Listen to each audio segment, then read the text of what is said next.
Indian political constitution यहाँ पर हम कवर कर रहे हैं, और यहाँ पर राष्ट्रपति टॉपिक आपका भी चल रहा है। द एग्जीक्यूटिव में राष्ट्रपति पढ़ रहे हैं, उपराष्ट्रपति की चर्चा करेंगे। एक एक करके हमें सभी सेक्शन को यहाँ पर आगे बढ़ते हुए चलना है। पिछला जो सेशन आपको कराया गया उसको बस रिवीजन करते चलिए, और एग्जामिनेशन पॉइंट ऑफ व्यू से जो जरूरी है उसकी चर्चा हम कर चुके हैं। सेक्शनल टेस्ट दोबारा जल्दी होने वाला है, उसका टॉपिक तैयार किया जा रहा है। तो आप क्या करिए, यहाँ पर अभी हम जो टॉपिक कर रहे हैं राष्ट्रपति की शक्तियाँ कर रहे थे। पिछला क्लास क्या था, राष्ट्रपति की हेडिंग ले, राष्ट्रपति की क्षमा दान की शक्ति, हेडिंग लगाइए, हेडिंग लगाइए, राष्ट्रपति की क्षमा दान की शक्ति।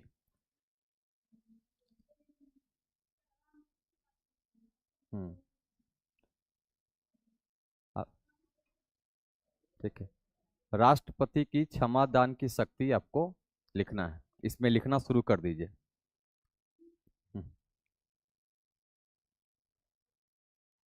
स्लो लिखना नहीं, अब देखिए आप अल्पमत में रह जाएंगे, सब बहुमत में हो जाएगा, कोई दिक्कत हो जाएगा, कोरम पूरा नहीं होगा। ठीक है, आगे लिखिए, इसमें लिखिए, भारतीय संविधान के अनुच्छेद 72 के तहत, भारतीय संविधान के अनुच्छेद 72 के तहत, भारतीय संविधान के अनुच्छेद 72 के तहत राष्ट्रपति को राष्ट्रपति को राष्ट्रपति को निम्नलिखित आधार पर दोषी व्यक्ति के राष्ट्रपति को निम्नलिखित आधार पर दोषी व्यक्ति के निम्नलिखित आधार पर दोषी व्यक्ति को कर दीजिए, दोषी व्यक्ति को क्षमा दान की शक्ति प्राप्त है। निम्नलिखित आधार पर दोषी व्यक्ति को क्षमा दान की शक्ति प्राप्त है। गुड मॉर्निंग प्रियंका, अजीत, मुन्नी, विवेकेश, सबका स्वागत है। लिखते चलिए, निम्नलिखित आधार पर राष्ट्रपति को क्षमादान की शक्ति प्राप्त है। ए नंबर लिखिए, संघीय विधि के विरुद्ध, संघीय विधि के विरुद्ध दंडित किसी व्यक्ति को, नंबर ए में, संघीय विधि के विरुद्ध दंडित किसी व्यक्ति को, तो संघ सरकार का जो नियम है उसके खिलाफ कुछ काम किया है, तो संघीय विधि के विरुद्ध दंडित किसी व्यक्ति को। बी नंबर लिखिए, सैन्य न्यायालय द्वारा दंडित किसी व्यक्ति को। बी नंबर, सैन्य न्यायालय द्वारा, सैन्य न्यायालय द्वारा दंडित किसी व्यक्ति को। सी नंबर लिखिए, मृत्यु दंड प्राप्त किसी व्यक्ति को, मृत्यु दंड प्राप्त किसी व्यक्ति को, मृत्यु दंड प्राप्त किसी व्यक्ति को। नोट लिखिए, नोट लिखिए, राष्ट्रपति, नोट लिखिए, राष्ट्रपति मृत्यु दंड प्राप्त व्यक्ति को, मृत्यु दंड प्राप्त व्यक्ति को 5 प्रकार, 5 प्रकार से, 5 प्रकार से रियायत दे सकता है। 5 प्रकार से रियायत मतलब छूट, रियायत मतलब छूट, छूट दे सकता है। ऐसे लिख के चलिएगा, 1 ऐसे करके, 2 करके, 1 में लिखिए, रोमन लिपि में लिखिए 1 में, लघुकरण, लघुकरण ब्रैकेट में कर दीजिएगा, सजा की प्रकृति को बदलना। लघुकरण ब्रैकेट में कर दीजिए, सजा की प्रकृति को बदलना, सजा की प्रकृति को बदलना। समझ में आ जाएगा, लिखवाना पड़ेगा। जिसको मृत्यु दंड है उसको आजीवन कारावास दे सकता है। तो सीधे लघुकरण का अर्थ है कि सजा की प्रकृति को बदलना। दूसरा पॉइंट लिखिए, परिहार, यहां से प्रश्न आया आया हुआ है कई बार। परिहार, दूसरा पॉइंट में, ये वाला दूसरा पॉइंट में लिखिए, परिहार, परिहार ब्रैकेट में लिखिए, सजा की मात्रा को बदलना, सजा की मात्रा को बदलना। जैसे सजा की मात्रा को बदलना, जैसे 2 वर्ष का कठोर कारावास है तो 1 वर्ष कर देगा, 10 साल का सजा है तो 5 साल कर देगा। तो सजा की मात्रा को बदलना। 3 नंबर में लिखिए, विराम।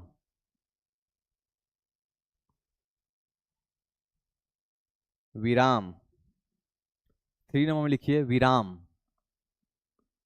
विराम में ब्रैकेट में लिखिए किसी विशेष परिस्थिति को ध्यान में रखकर सजा कम करना। किसी विशेष परिस्थिति को ध्यान में रखकर सजा कम करना। किसी विशेष परिस्थिति को ध्यान में रखकर सजा कम करना। जैसे भी अजय जी हैं, दिव्यांग होके चल रहे हैं, ठीक है, तो है ना, तो अजय जी दिव्यांग होके चल रहे हैं, तो दिव्यांगता की श्रेणी को देखते हुए भी सुन नहीं रहे हैं, सुनते तो थोड़ा मुस्कुराते भी। दिव्यांगता की श्रेणी को देखते हुए क्या होगा, सजा कम कर देगा। गर्भवती महिला है, जैसे मुस्कान गई हुई है जेल में, तो टेस्ट हुआ तो पॉजिटिव पाई गई, तो उसके लिए विशेष व्यवस्था किया गया। तो ऐसा नहीं है कि मुस्कान को अगर फांसी सुनाया तो फांसी उसको नहीं हो सकता है, क्योंकि गर्भवती है, प्रेगनेंसी है, तो उसको अलग सेल में रख के पूरा व्यवस्था होगा जब तक बच्चा का जन्म ना हो जाए, क्योंकि उसका मौलिक अधिकार है। तो इसमें सीधा है कि कोई विशेष परिस्थिति, जैसे कोई दिव्यांग व्यक्ति है, कोई बुजुर्ग है, ठीक है, कोई गर्भवती महिला है, तो जेल चली गई कोई क्राइम की, तो उसके सजा को राष्ट्रपति क्या कर सकते हैं, तो विराम के तहत कम कर सकते हैं। तो इसलिए मैंने लिखवा है विशेष परिस्थिति में। अगला लिखिए 4 नंबर, प्रविलंबन। प्रविलंबन। प्रविलंबन, ये तो एगो अलग केस आया है, ऐसा केस हम अभी तक नहीं देखे हुए थे। मुस्कान सौरभ का गजब केस है, मतलब दिमाग हिला देने वाला केस। प्रविलंबन, डर डर डर के जीना शुरू करो तुम लोग, ठीक है। दोनों है, लेकिन इसका इसका मेन कारण यही हो गया है ना, इसका मेन कारण ये हो गया है कि समाज में अब नैतिकता नहीं रहा। पहले थोड़ा सामाजिक प्रेशर था, सामाजिक भय था, लोक लाज था, अब वो नहीं है। अब लोक लाज है ही नहीं। अब सीधा मतलब है कि हम कुछ भी करें, तुमको उससे क्या लेना देना। पहले, हाँ, बस वही बात है। तो ये सब चीजें हैं ना, बढ़ेंगी ही इन फ्यूचर। एआई में तो और कुछ होने वाला है, देखो क्या होता है। हम लोग तो ये मान के चल रहे हैं कि हम लोग इस ट्रांजिशन में जी रहे हैं, जिसमें हम लोग पिछला दुनिया भी देखेंगे और नया दुनिया भी देखेंगे। तो हम लोग का 1990s के जो बच्चे हैं ना, वो बहुत अच्छे ट्रांजिशन फेज को जिएंगे। 90s के बच्चे पीपल पर दोल्हा पाती भी खेले हुए हैं, झूला भी झूले हुए हैं, ठीक है, क्या क्या गेम नहीं खेले हम लोग आउटडोर में। आज का बच्चा को नसीब भी नहीं है आउटडोर, अब इंडोर में ही है। इंडोर में भी अब मोबाइल तक सीमित हो गया है। तो इंडोर गेम का कोई महत्व विशेष नहीं है, आउटडोर का महत्व है कि तुम्हारा दिमाग बलिष्ठ होगा, शरीर मजबूत होता है। एक्स्ट्रा एक्टिविटी एक्सरसाइज के रूप में, जैसे उठक बैठक जो कराता था टीचर या मुर्गा बनाता था, उसका भी साइंटिफिक लॉजिक है। अब क्या किसी बच्चा को मुर्गा बना सकते हो क्या? गार्जियन आके तुमको मुर्गा बना देगा, ठीक है। तो ये है। अब बाकी कानून में बदलाव की जरूरत है, समय की मांग है अब, क्योंकि गलत है, परंपरा गलत हो रहा है। बहुत लोग ऐसे हैं जो इससे हिचक रहे हैं, अच्छा अच्छा फैमिली का लोग है जो डर रहा है कि अब इस स्थिति में जाए या ना जाए। चलिए, सब संस्कार पर डिपेंड करता है। आगे लिखिए, क्या लिखवाया मैंने, परिविलंबन में लिखिएगा आप, ठीक है।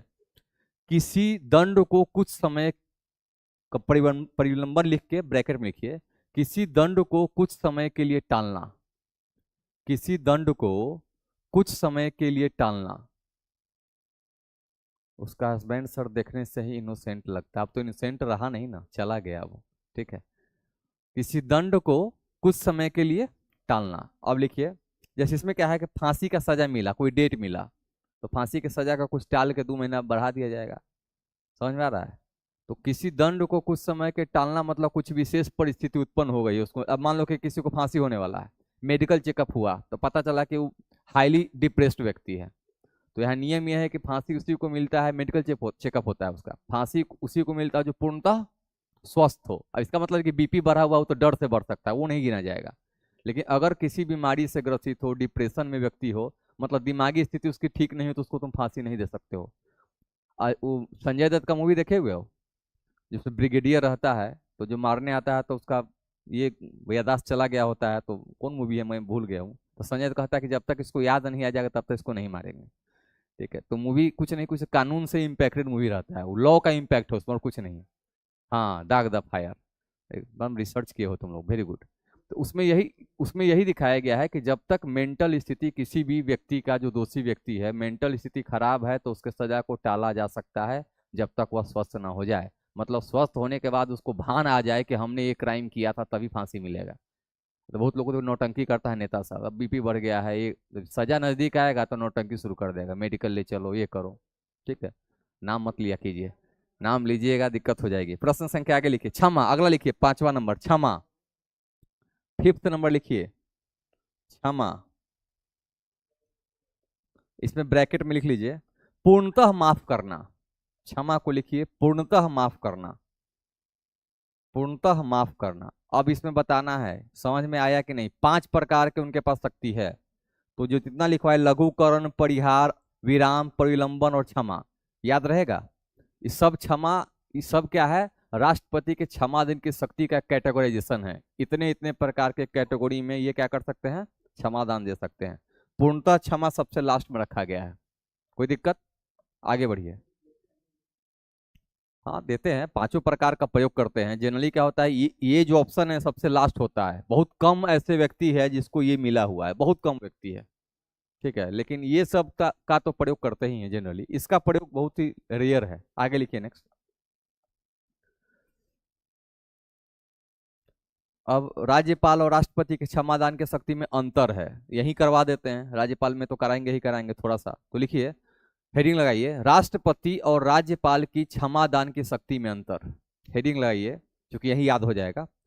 राष्ट्रपति और राज्यपाल की क्षमादान की शक्ति में अंतर। राष्ट्रपति और राज्यपाल की क्षमादान की शक्ति में अंतर।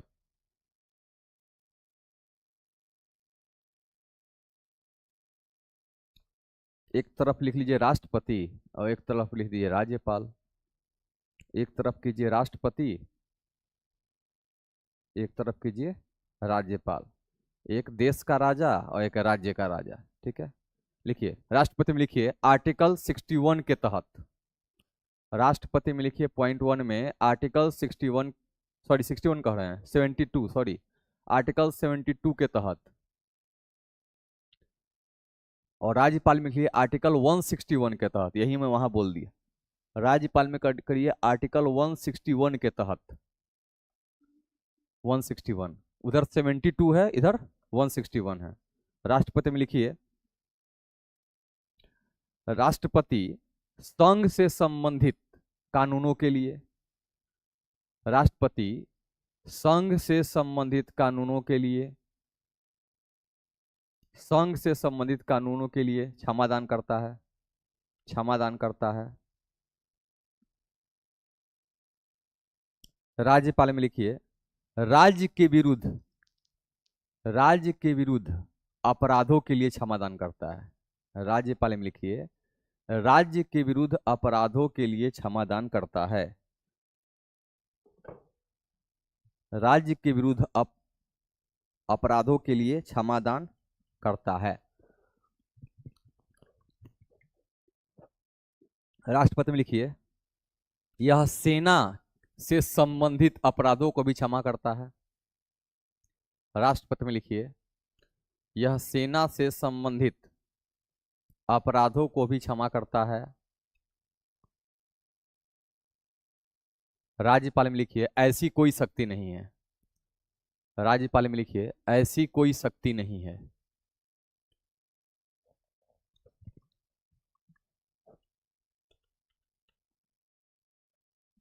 राष्ट्रपति में लिखिएगा फिर, ऐसी कोई शक्ति नहीं है। राष्ट्रपति में लिखिएगा मृत्युदंड को क्षमा करने की शक्ति केवल राष्ट्रपति को है। मृत्यु दंड को क्षमा करने की शक्ति केवल राष्ट्रपति को है। राज्यपाल में लिखिएगा इसको ऐसी शक्ति नहीं है। राज्यपाल में लिखिएगा इसको ऐसी शक्ति नहीं है।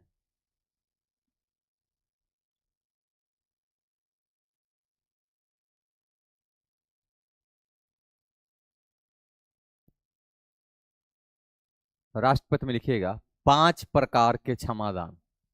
राष्ट्रपति में ये लिख लीजिएगा, पूरा नहीं लिखना है, सीधे कहिए 5 प्रकार के क्षमादान। राष्ट्रपति में लिखना है 5 प्रकार के क्षमादान, बाकी इसको रट जा है, लघुकरण क्या है, परिलंबन क्या है, विराम क्या है। 5 प्रकार के क्षमादान। राज्यपाल में लिखिए पूर्णतः माफी को छोड़कर अन्य क्षमादान प्राप्त है।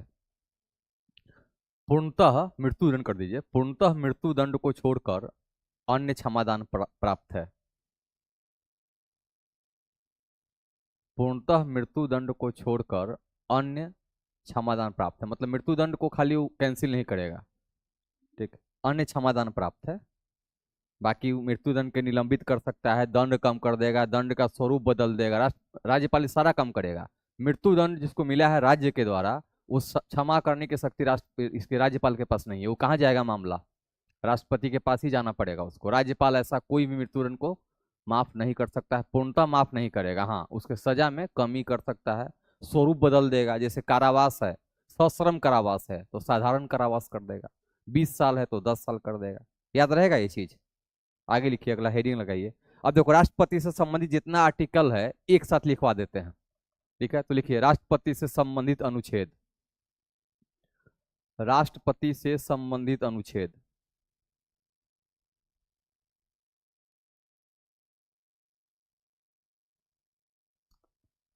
जितना काम का है उतना ही लिखना है। पहला में लिखिए आर्टिकल 53, पहला नंबर लिखिए आर्टिकल 53।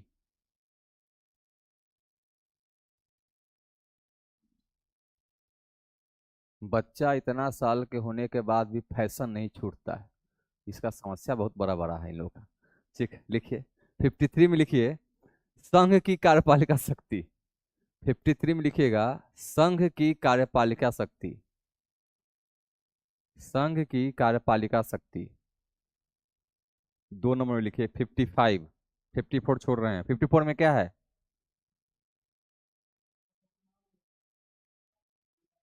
तो लिख लीजिए 54 कर लीजिए, निर्वाचन। हम मुख्य मुख्य लिखवाना चाहते थे, 54 कर दीजिए राष्ट्रपति का निर्वाचन। 54 कर लीजिए राष्ट्रपति का निर्वाचन। 55 कर लीजिए राष्ट्रपति के निर्वाचन का तरीका। 55 कर लीजिए राष्ट्रपति के निर्वाचन का तरीका।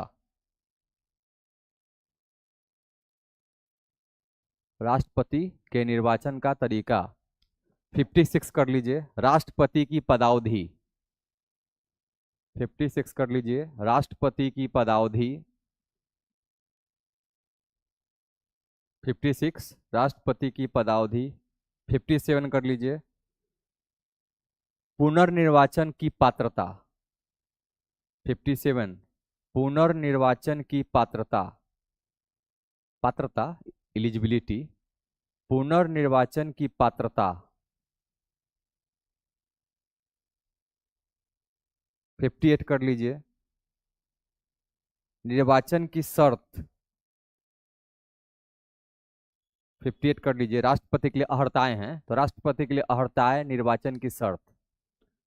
58 में 3 चीज है मिला जुला के, तो लिखिए राष्ट्रपति की अहर्ताएं एलिजिबिलिटी, कौमा शर्त, कौमा शर्त। ठीक है, देखो इसमें लिखा हुआ है पूरा 58 में एक चीज नहीं लिखा है, 3 लिखा है, लेकिन शर्त को फिर 59 कर दिया है। राष्ट्रपति की अहर्ताएं अगर पूछा जाए तो किसमें है? 58 में। ठीक है, 59 कर दीजिए। 50 बोला जाता है लेकिन उसका प्रयोग होता है 59, तो लिखिए ना 59 में लिखिए राष्ट्रपति की निर्वाचन की शर्तें। 59 कर दीजिए राष्ट्रपति की निर्वाचन की शर्तें। आर्टिकल 60 कर दीजिए राष्ट्रपति का शपथ। 60 कर दीजिए राष्ट्रपति का शपथ।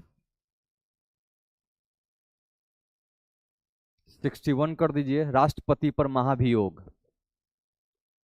60 हो जाएगा राष्ट्रपति की शपथ। 61 कर दीजिए राष्ट्रपति पर महाभियोग। 61 हो जाएगा राष्ट्रपति पर महाभियोग, इम्पीचमेंट।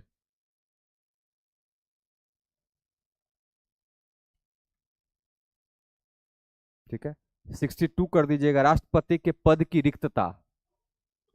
62 कर दीजिएगा राष्ट्रपति के पद की रिक्तता। राष्ट्रपति के पद की रिक्तता। अब 63, 64 ये सब नहीं लिखवाएंगे। अब सीधे चलिए इसका जो मेन है 72, आर्टिकल 72। क्या कि बाकी राष्ट्रपति का अन्य संबंध है, तो इसको या लिखे आर्टिकल 72। हाँ उसमें जुड़ जाएगा, इसलिए छोड़ रहे हैं। 63 64 सब उपराष्ट्रपति आ जाएगा। 72 कर लीजिए, राष्ट्रपति के क्षमादान की शक्ति। आर्टिकल 72, राष्ट्रपति की क्षमादान की शक्ति। राष्ट्रपति की क्षमादान की शक्ति। आर्टिकल 74, 72 के बाद 74 लिखिए, मंत्रिपरिषद के सलाह एवं सहयोग से राष्ट्रपति का कार्य करना। मंत्रिपरिषद का राष्ट्रपति को सलाह एवं सहयोग से कार्य करना। मंत्रिपरिषद के सलाह एवं सहयोग से राष्ट्रपति का कार्य करना। अब इनसे जुड़ा हुआ आर्टिकल है 111, जो पूछा जाता है 111, 111, 111, आर्टिकल 111 लिखिए। लिखिए इसमें, संसद द्वारा पारित विधेयकों पर सहमति देना। संसद द्वारा पारित विधेयकों पर सहमति देना, वही है, उसी में आ जाएगा। संसद द्वारा पारित विधेयकों पर सहमति देना, वीटो का प्रयोग उसी पर करते हैं ना। संसद द्वारा पारित विधेयकों पर सहमति देना, उसी में वीटो आ जाएगा। देंगे न देंगे तो है तो वीटो ही ना। ज्यादा लिखना है तो लिख लीजिए इसमें। इसमें 4 प्रकार के वीटो का प्रयोग करते हैं, अगर आपका मन है तो लिख लीजिए, ब्रैकेट करके कर दीजिए। इसमें 4 प्रकार के वीटो का प्रयोग करते हैं।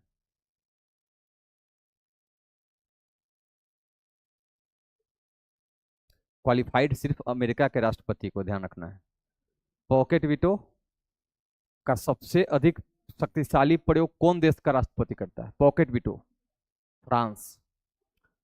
फ्रांस का राष्ट्रपति के पास सबसे अधिक पावर है पॉकेट वीटो का।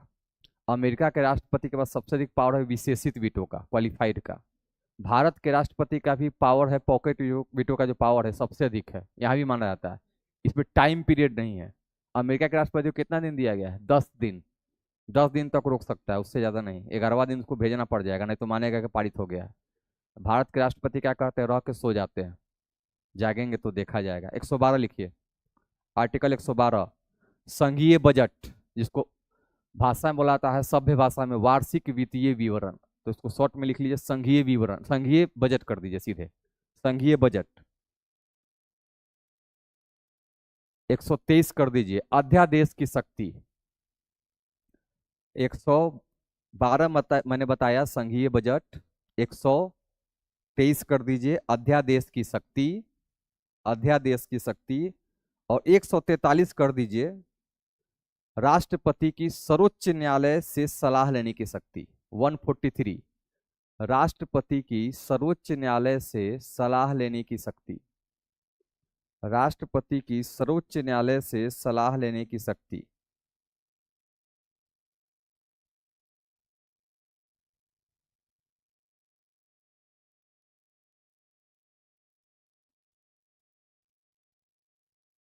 हो गया, खत्म। अब कौन राष्ट्रपति क्या बने हैं, लुसेंट देख लीजिएगा, लेटेस्ट। कहमा पहला डॉक्टर राजेंद्र प्रसाद, दूसरा ये, उसका कहानी उसमें है। और नहीं तो लास्ट में वाले टॉपिक खत्म करते हैं तो विविध में आपको सारा लिखवाएंगे एक साथ, ठीक है। अब लिखिए, हेडिंग लगिए, भारत का उपराष्ट्रपति।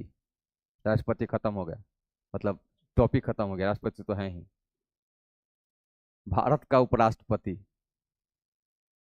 भारत का उपराष्ट्रपति, वाइस प्रेसिडेंट ऑफ इंडिया। लिखिए इसमें, लिखिए, भारतीय संविधान में, भारतीय संविधान में कार्यपालिकीय व्यवस्था के अंतर्गत, भारतीय संविधान में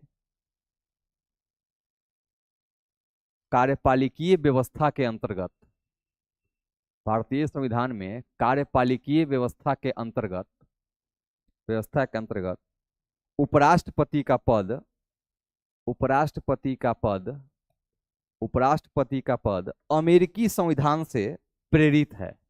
उपराष्ट्रपति का पद अमेरिकी संविधान से प्रेरित है।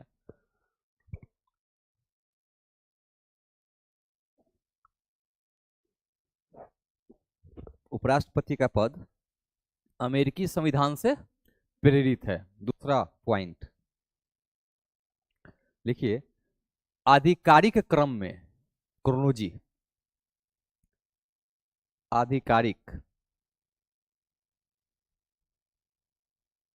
आधिकारिक क्रम में उपराष्ट्रपति का पद, उपराष्ट्रपति का पद राष्ट्रपति के पद के बाद दूसरा सर्वोच्च पद है। उपराष्ट्रपति का पद राष्ट्रपति के पद के बाद सर्वोच्च दूसरा पद है, या दूसरा सर्वोच्च पद है। उपराष्ट्रपति का पद राष्ट्रपति के पद के बाद सर्वोच्च दूसरा पद है। तीसरा पॉइंट लिखिए, यह राज्यसभा का पदेन सभापति होता है। यह राज्यसभा का पदेन सभापति होता है तथा इनका वेतन एवं भत्ता, तथा इनका वेतन एवं भत्ता सभापति के रूप में ही प्राप्त होता है, तथा इनका वेतन एवं भत्ता सभापति के रूप में ही प्राप्त होता है, तथा इनके वेतन एवं भत्ता, इनका वेतन एवं भत्ता सभापति के रूप में ही प्राप्त होता है। देखिए, भारतीय संविधान का आर्टिकल 63, अगला पॉइंट, भारतीय संविधान का आर्टिकल 63, भारतीय संविधान का आर्टिकल 63 के अंतर्गत उपराष्ट्रपति का पद प्रावधानित है। भारतीय संविधान के आर्टिकल 63 के अंतर्गत उपराष्ट्रपति का पद प्रावधानित है, मतलब प्रावधान किया गया है। भारतीय संविधान के आर्टिकल 63 के अंतर्गत उपराष्ट्रपति का पद प्रावधानित है। 62 में क्या है?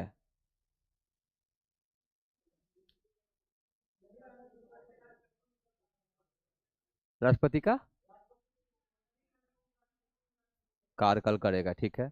और 63 क्या है? उपराष्ट्रपति है। तो यहाँ जो सबसे अधिक आर्टिकल में क्या किया है कि बहुत सारा मिक्स है। जैसे कई बार देखोगे राष्ट्रपति अचानक राज्यपाल के साथ प्रकट हो जाएंगे, तो हमको हमारे एग्जामिनेशन में जो प्रश्न पूछता है, जानते हो कहाँ से पूछता है? जहां पर राष्ट्रपति किसी भी कार्यकारी कार्य के लिए उपराज्यपाल को कोई निर्देश दे रहे हैं, वो आर्टिकल बच्चा याद नहीं रखता है, ये सब याद रखेगा, पद ये सब याद रखेगा, वो नहीं पूछता है। इम्पीचमेंट पूछता है, शपथ पूछेगा। तब वैसे आर्टिकल को आपको ध्यान रखना है जो डायरेक्ट क्या करता है, राज्य प्रशासन को केंद्र प्रशासन से जोड़ता है, कोरिलेट करने वाला, कोऑर्डिनेशन और कोरिलेशन का जो पार्ट है इसका राष्ट्रपति का, वहां से आर्टिकल आपका पूछा जाता है।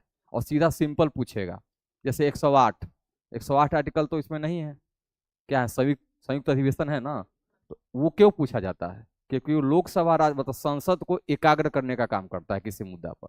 तो वैसा कोई भी आर्टिकल जो देश के विधायन में काम आता है, हमारे काम का है एग्जामिनेशन पॉइंट ऑफ व्यू से भी और ऐसे भी, तो उन सभी अनुच्छेदों को आपको क्या करना है, रटना पड़ेगा। रटने का क्रम क्या है? तो ऐसे बैठ के तोता की तरह नहीं रटना है, कहानी के माध्यम से रटना है। ठीक है, आगे लिखिए, नेक्स्ट लिखिएगा, उपराष्ट्रपति के बनने की पद की अर्हता किसमें है?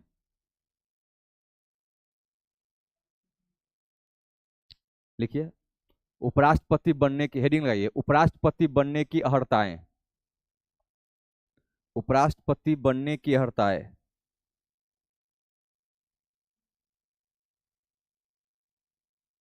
देखिए तो उसका आर्टिकल क्या दिया हुआ है, उपराष्ट्रपति की अर्हताएं का आर्टिकल थोड़ा देखिएगा, क्योंकि इसमें आर्टिकल छोड़े हुए हैं, आर्टिकल छोड़ना सही नहीं है। उपराष्ट्रपति बनने की अर्हताएं का आर्टिकल देख लीजिए। चलिए इसमें लिखना शुरू कीजिए, लिखवा देंगे। लिखिए, पहला लिखिए, वह 35 वर्ष की आयु पूरा कर चुका हो, वह 35 वर्ष की आयु पूरा कर चुका हो। ऑटो से आते हैं आप? ऑटो वाला पकड़ लेता है क्या आपको? थोड़ा सा पहले निकलिए। वह 35 वर्ष की आयु पूरा कर चुका हो। दूसरा पॉइंट लिखिए, भारत का नागरिक हो, दूसरा, भारत का नागरिक हो तथा राज्यसभा का सदस्य बनने की योग्यता रखता हो। भारत का नागरिक हो तथा राज्यसभा का सदस्य बनने की योग्यता रखता हो। भारत का नागरिक हो तथा राज्यसभा के सदस्य बनने की योग्यता रखता हो। तीसरा लिखिए, केंद्र सरकार या राज्य सरकार के अंतर्गत, तीसरा पॉइंट, केंद्र सरकार या राज्य सरकार के अंतर्गत, केंद्र सरकार या राज्य सरकार के अंतर्गत या किसी स्थानीय प्राधिकरण के अंतर्गत, या किसी स्थानीय प्राधिकरण के अंतर्गत, केंद्र सरकार या राज्य सरकार के अंतर्गत या किसी स्थानीय प्राधिकरण के अंतर्गत लाभ का पद धारण नहीं करता हो, या किसी स्थानीय प्राधिकरण के अंतर्गत लाभ का पद धारण नहीं करता हो, लाभ का पद धारण नहीं करता हो। लाभ के पद के बारे में हम लिखवाए थे ना, यहां भी लिखिए, नोट लिखिए, नोट लिखिए।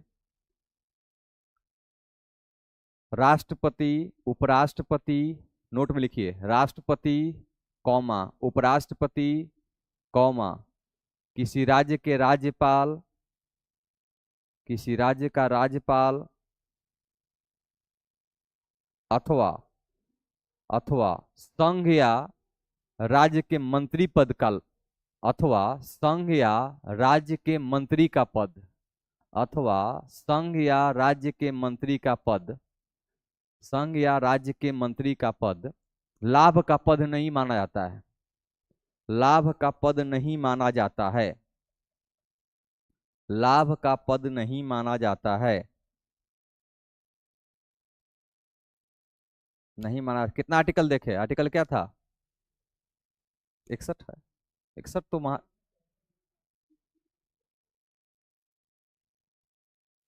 आर्टिकल देखिए पहले इसका, देखो आर्टिकल देखो थोड़ा इसका, क्या आर्टिकल बता रहा है। Eligibility, eligibility criteria of vice president मारिए article, article related with eligibility criteria of vice president मारिएगा, सर्च मिल जाएगा। क्योंकि जनरली अच्छी जो किताबें होती हैं उसमें आर्टिकल बहुत कम दिया रहता है, और जितना जो वन लाइनर किताब होगा, लुसेंट बाबा की जय, ठीक है, क्या नहीं होगा, फिर कोई प्रोविजन नहीं होगा।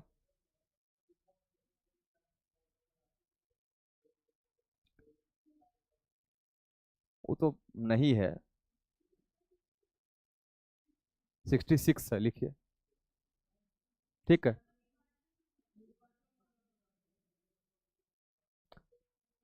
छोड़िए, इसको नहीं दिया, हटाइए, एक और नोट लिखिए, छोड़िए छोड़िए, हटाइए, छोड़िए, नहीं जरूरी है, इसका पूछता भी नहीं है, जहां इसका नीड भी नहीं है, क्योंकि उपराष्ट्रपति और राज्यसभा का सभापति दोनों को जोड़ा हुआ है, इसलिए जब राज्यसभा करेंगे ना तो वहां पर आर्टिकल इनका ज्यादा मिलेगा, जैसे आर्टिकल 65 मिलेगा इनके लिए, ठीक है, आर्टिकल 97 इनके लिए मिलेगा, तो आर्टिकल 65 97 वहां कराएंगे। आगे लिखिए, इसमें लिखिए, नोट लिखिए, नोट लिखिए, लिखिएगा उपराष्ट्रपति पद के नामांकन हेतु, नोट में लिखिए, नोट में लिखिए, उपराष्ट्रपति के पद के नामांकन हेतु, नोट में आपको लिखना है, उपराष्ट्रपति के पद के नामांकन हेतु कम से कम 20 प्रस्तावक तथा 20 अनुमोदक की आवश्यकता होती है, कम से कम 20 प्रस्तावक तथा 20 अनुमोदक की आवश्यकता होती है, कम से कम 20 प्रस्तावक तथा 20 अनुमोदक की आवश्यकता होती है, 20 प्रस्तावक तथा 20 अनुमोदक की आवश्यकता होती है। राष्ट्रपति में क्या था संख्या, 50-50, 50-50, इनमें क्या है 20-20, मतलब राष्ट्रपति का मैच क्या है, वनडे मैच है, और इनका 20-20 मैच, याद रहेगा, ठीक है। तो उपराष्ट्रपति 20-20 खेलते हैं और वो क्या करते हैं 50-50, मतलब वनडे ओडीआई, याद रहेगा। अब देखो अनुमोदक का प्रस्तावक किस लिए, क्योंकि ऐसा कोई अनसीरियस व्यक्ति खड़ा ना हो जाए जिसको सदन में कोई जानता ही ना हो, तो कोई निर्दलीय खड़ा होता है तो उसको खोजना पड़ेगा कि मेरा अनुमोदन कीजिए ना। लेकिन यहाँ पर क्या होगा कि संसद में जो हमारा आंकड़ा है सत्ताधारी पार्टी का और विपक्ष का, दोनों में सत्ताधारी के लिए तो इतना बहुत कम संख्या है, 20 को सांसद अनुमोदक बन जाएगा, साइन कर देगा, सर्टिफाइड कर देगा कि हम इनको मानते हैं कि उपराष्ट्रपति पद के लिए योग्य व्यक्ति हैं। अब 20 गो प्रस्तावक साइन करके बताया कि हाँ हम मानते हैं कि उपराष्ट्रपति के लिए बहुत ही अच्छा व्यक्ति है, हो गया, वो प्रोसेस उनका बन गया, एलिजिबल हो गए, वो खड़ा हो सकते हैं। बाकी किसी को नहीं मिलेगा तो खड़ा नहीं हो सकता है। तो ये संख्या इसलिए रखा गया है कि सदन में गंभीर व्यक्ति को चुना जाए, ऐसे नॉन सीरियस व्यक्ति को ना चुना जाए। ठीक है। अब बाहरी कोई व्यक्ति जाके चाहेगा उपराष्ट्रपति का, यही कारण है कि राष्ट्रपति उपराष्ट्रपति के पद में देखना तुम जनरली देखोगे सरकार ओरिएंटेड व्यक्ति ही जाता है। द्रौपदी यहाँ पर जो हमारे बने हुए थे इससे पहले, द्रौपदी मुर्मू से पहले कौन थे? रामनाथ कोविंद। कोविंद जी कहाँ के राज्यपाल थे? बिहार के। बिहार के थे ना, तो राज्यपाल थे, उनको तुरंत बुला लिया गया कि राष्ट्रपति के लिए आपको चुना गया है। तो जनरली ऐसा नहीं कि सदन का व्यक्ति को चुनेंगे, लेकिन किसी न किसी संवैधानिक पद पर बैठा व्यक्ति वहां पर क्या बन सकता है? राष्ट्रपति बन सकता है। अभी बहुत ऐसा कम मामला है जिसमें सदन का कोई व्यक्ति, लोकसभा या राज्यसभा का कोई व्यक्ति खड़ा हुआ है, बहुत कम मामला देखोगे है। लेकिन जनरली देखा गया है कि राज्यपाल। क्यों? क्योंकि पॉलिटिकल यहाँ पर व्यू दृष्टिकोण होता है। ठीक है। अब अगला देखो कौन बनते हैं, क्योंकि सरकार का एक ही नेचर होता है, पहला दलित बना देगा, पहला मुस्लिम बना देगा। तो राष्ट्रपति का पद एकदम क्या है, अगर सामान्य देखा जाए चर्चा में, तो राष्ट्रपति या उपराष्ट्रपति का पद सिर्फ वोट बैंक है। किसी ऐसी जाति विशेष समुदाय जिसका देश के अंतर्गत प्राथमिकता नहीं मिला गया है, सामाजिक उनका कुछ उत्थान नहीं हुआ है, वैसे व्यक्ति को जानबूझ के सरकार क्या करती है, प्रमोट कर देती है। और बार बार चुनाव में जाके बोलती है देखिए पहला दलित राष्ट्रपति हमने दिया, बोलते हैं कि नहीं, हमने पहला मुस्लिम राष्ट्रपति दिया, हमने पहला महिला राष्ट्रपति दिया। मतलब शोषित वंचित समुदाय से जो व्यक्ति थे उनका प्रतित्व कहाँ है? बस यही है। तो राष्ट्रपति के लिए एक आता है, बार बार एग्जाम में आता है कि रबर स्टाम्प कहा जाता है। क्यों कहा जाता है? मेंस का पार्ट है, कहीं समझाएंगे। आगे बढ़िए नेक्स्ट। लिखिए उपराष्ट्रपति का निर्वाचन, आर्टिकल 66, हेडिंग लगाइए उपराष्ट्रपति का निर्वाचन। उपराष्ट्रपति का निर्वाचन आर्टिकल 66 लिखिए। लिखिए उपराष्ट्रपति का भी निर्वाचन राष्ट्रपति की भांति, उपराष्ट्रपति का भी निर्वाचन, उपराष्ट्रपति का भी, उपराष्ट्रपति का निर्वाचन राष्ट्रपति की भांति ही अप्रत्यक्ष, अप्रत्यक्ष निर्वाचन के माध्यम से होता है। बहुत सादगी से पढ़ाते हैं सर, रटने की जरूरत ही नहीं पड़ती। रटना क्यों है? रटा हुआ चीज 80% गायब हो जाता है, रटना क्यों है? ठीक है। क्या लिखा है? उपराष्ट्रपति का निर्वाचन राष्ट्रपति की भांति ही अप्रत्यक्ष, अप्रत्यक्ष निर्वाचन पद्धति के द्वारा होता है। उपराष्ट्रपति का निर्वाचन राष्ट्रपति की भांति ही अप्रत्यक्ष निर्वाचन पद्धति के द्वारा होता है, परंतु निर्वाचक मंडल में भिन्नता होती है। परंतु निर्वाचक मंडल में भिन्नता होती है। दोनों का निर्वाचक मंडल अलग अलग है, याद रहेगा। परंतु निर्वाचक मंडल में भिन्नता होती है। क्या भिन्नता है बताओ? राष्ट्रपति में विधानसभा का निर्वाचित जुड़ जाता है, दिल्ली और पुडुचेरी का निर्वाचित जुड़ जाता है। इसमें क्या है, संसद के दोनों सदन का निर्वाचित प्लस मनोनीत, राज्य का काम खत्म, यूटी का काम खत्म। तो दोनों के निर्वाचक मंडल में अंतर है। यही एग्जाम में सीधे पूछेगा कि राष्ट्रपति और उपराष्ट्रपति के संदर्भ में निम्नांकित कथनों में से कौन असत्य है, और ये लाइन डाल देगा। ठीक है। हड़बड़ी में निर्वाचक मंडल सोचो कि निर्वाचक मंडल मतलब निर्वाचन कराने का एक मंडल, और निर्वाचक मंडल सेम होगा, टिक मार के निकल जाओगे। तो दोनों का सेम नहीं होता है, अलग अलग होता है। आगे लिखिए, अगला पॉइंट लिखिए। देखिए इसमें उपराष्ट्रपति के निर्वाचन में, उपराष्ट्रपति के निर्वाचन में संसद के निर्वाचित एवं मनोनीत सदस्य भाग लेते हैं। उपराष्ट्रपति के निर्वाचन में संसद के निर्वाचित एवं मनोनीत सदस्य भाग लेते हैं। उपराष्ट्रपति के निर्वाचन में संसद के निर्वाचित एवं मनोनीत सदस्य भाग लेते हैं, भाग लेते हैं। जबकि राष्ट्रपति के निर्वाचन में, जबकि राष्ट्रपति के निर्वाचन में, जबकि राष्ट्रपति के निर्वाचन में संसद के दोनों सदनों के अलावे, जबकि राष्ट्रपति के निर्वाचन में संसद के दोनों सदनों के अलावे संसद के दोनों सदनों के अलावा, अलावे नाम का कोई शब्द नहीं है, अलावा ही है। संसद के दोनों सदनों के अलावा राज्य विधानसभाओं के निर्वाचित, राज्य विधानसभाओं के निर्वाचित, राज्य विधानसभाओं के निर्वाचित सदस्य तथा दिल्ली एवं पुडुचेरी विधानसभा के निर्वाचित सदस्य हिस्सा लेते हैं। तथा राज्य विधानसभाओं के निर्वाचित सदस्य तथा दिल्ली एवं पुडुचेरी विधानसभा के निर्वाचित सदस्य हिस्सा लेते हैं। तथा दिल्ली एवं पुडुचेरी विधानसभा के निर्वाचित सदस्य हिस्सा लेते हैं, हिस्सा लेते हैं। ब्रैकेट में कर दिया, मनोनीत सदस्यों का यहाँ कोई, मनोनीत सदस्यों का यहाँ कोई, मनोनीत सदस्यों का यहाँ कोई प्रावधान नहीं होता है। इसी में ब्रैकेट में कर दीजिए, मनोनीत सदस्यों का यहाँ, नॉमिनेटेड जो मेंबर है उनका कोई नहीं, मनोनीत सदस्यों का यहाँ कोई प्रावधान नहीं होता है।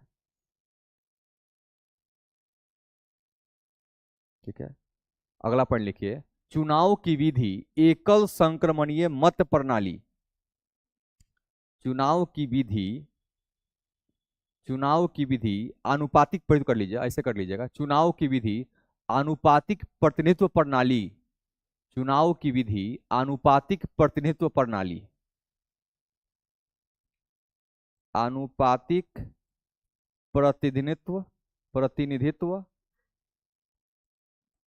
आनुपातिक प्रतिनिधित्व प्रणाली के अंतर्गत, के अंतर्गत, के अंतर्गत एकल संक्रमणीय मत द्वारा संपन्न होता है। आनुपातिक प्रतिनिधित्व के प्रणाली के अंतर्गत एकल संक्रमणीय मत प्रणाली द्वारा होता है, होता है, होता है। अर्थात राष्ट्रपति एवं उपराष्ट्रपति चुनाव प्रणाली एक समान है। अर्थात मत प्रणाली, देखो अनुपातिक प्रतिनिधित्व जो है ना, ये आधार है, मतलब ये जो है ना हमारा बेस है, इसके आधार पर एकल संक्रमणीय मत प्रणाली द्वारा होता है। लिखिएगा, राष्ट्रपति एवं उपराष्ट्रपति का चुनाव, राष्ट्रपति एवं उपराष्ट्रपति के चुनाव का प्रणाली एक समान है। राष्ट्रपति एवं उपराष्ट्रपति के चुनाव का प्रणाली एक समान है। राष्ट्रपति एवं उपराष्ट्रपति के चुनाव का प्रणाली एक समान है। ठीक है, तो यहाँ पर अप्रत्यक्ष रहेगा दोनों का विधि। अब इसमें एक ही अंतर है बस, निर्वाचक मंडल, और यहीं से आपका कंफ्यूजन क्रिएट करेगा एग्जामिनर। सिर्फ निर्वाचक मंडल में मेंबर को आपको याद रखना है, बाकी सब बराबर है। दो चीज आपको याद रखना है, अनुमोदक का प्रस्तावक में अंतर है, उधर 50-50 इधर 20-20, और दूसरा अंतर है निर्वाचक मंडल में। ठीक है, यहाँ पर सब आ जाएगा, विधानसभा का निर्वाचित राष्ट्रपति में आ जाएगा, दिल्ली पुडुचेरी आ जाएगा। यहाँ पर निर्वाचित और मनोनीत खाली संसद की चर्चा करेंगे, लोकसभा राज्यसभा, ना ही राज्य की चर्चा करना है ना हमको यूटी की चर्चा करना है। तो राष्ट्रपति और उपराष्ट्रपति के निर्वाचन से संबंधित दो भिन्नताओं को अगर हमको लिखने के लिए बताया जाए तो लिख लोगे, एग्जाम में गलती नहीं होगा। यहाँ से प्रश्न आता है, ध्यान रखिएगा। तो मत विधि प्रणाली में कंफ्यूज करने के लिए क्या करेगा, प्रस्तावक चेंज कर देगा, उपराष्ट्रपति में 50-50 लिख देगा, राष्ट्रपति में 20-20 लिख देगा, यही ना कंफ्यूज करेगा। इससे ज्यादा क्या कंफ्यूज करेगा वो, कोई भी एग्जामिनर क्या कंफ्यूज कर सकता है, इसमें कोई दिक्कत नहीं। लिखिए आगे,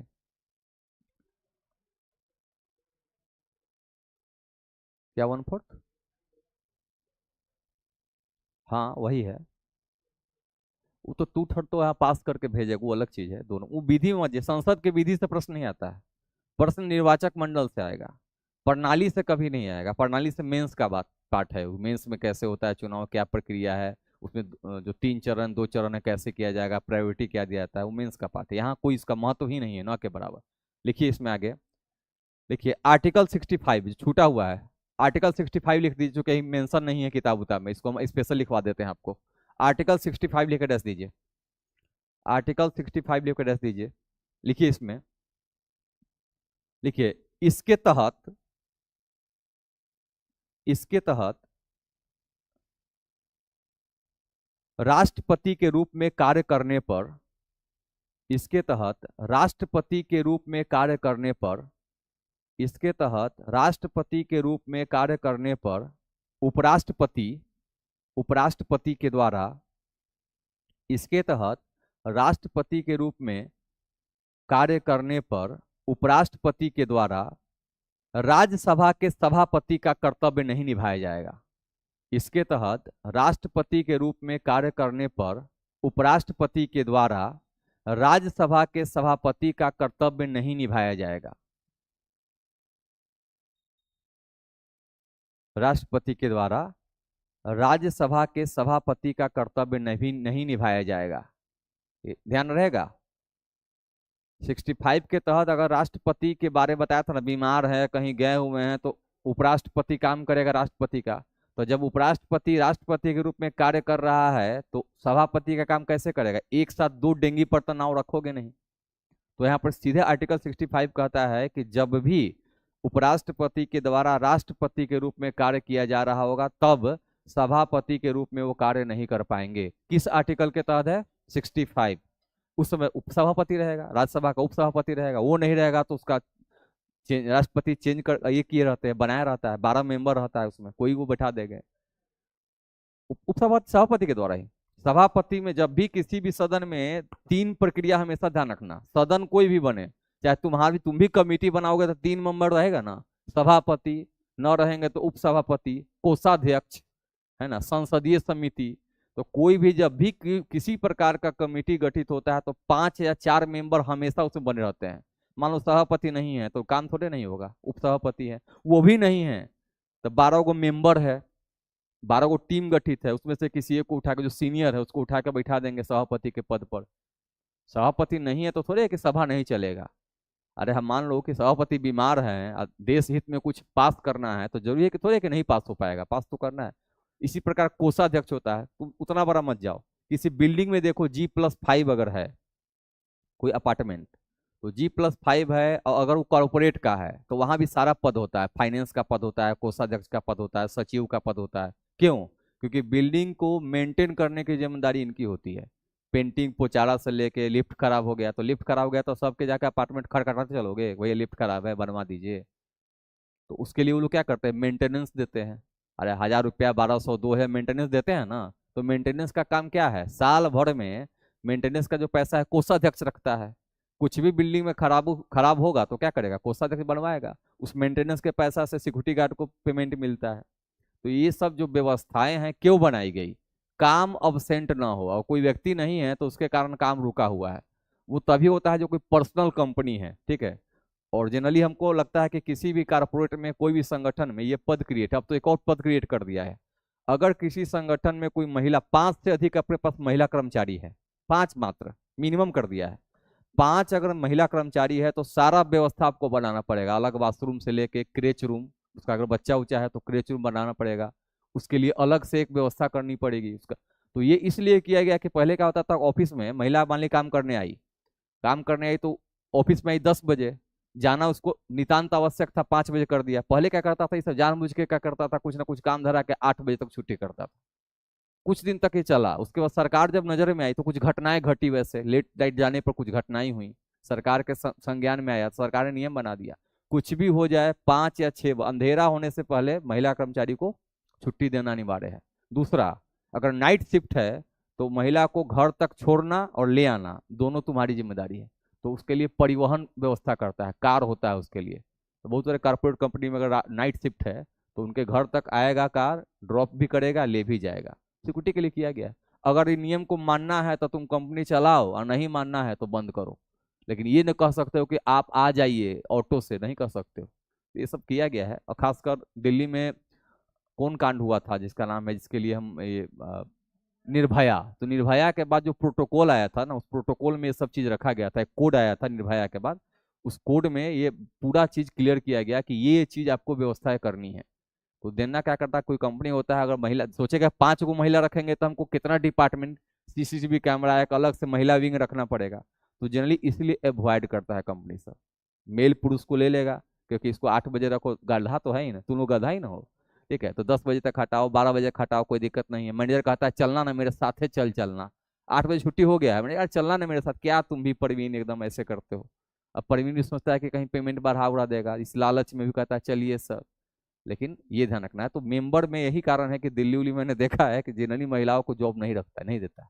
यही कारण है और कुछ कारण नहीं, क्योंकि जैसे ही रखेगा सारा चीज लागू कर जाएगा। चलो आगे लिखो नेक्स्ट। 65 हो गया। चलिए आगे लिखिए। उपराष्ट्रपति की शपथ, हेडिंग लगाइए। उपराष्ट्रपति का शपथ, उपराष्ट्रपति की शपथ लगा दीजिए।